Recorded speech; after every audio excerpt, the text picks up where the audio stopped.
Hallo und frohe Ostern. In manchen Kirchengemeinden gibt es noch die Tradition, dass am Ostermontag der oder die Ortsgeistliche mit der Gemeinde frühmorgens auf den Friedhof geht und dort werden Witze erzählt und kräftig gelacht. Der Tod sollte symbolisch ausgelacht werden, denn das Leben hat gesiegt.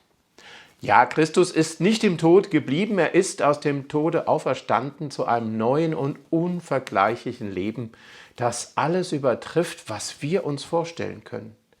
Die Frauen haben damals das leere Grab Jesu vorgefunden und haben es zunächst nicht so verstanden, aber dann haben sie gemerkt, der Gekreuzigte lebt, Gott hat ihn auferweckt, damit auch wir auferstehen sollen zu diesem neuen Leben. Die Natur ist im Frühjahr ein Fingerzeig Gottes, dass das Leben siegt, und darüber wollen wir alle fröhlich sein.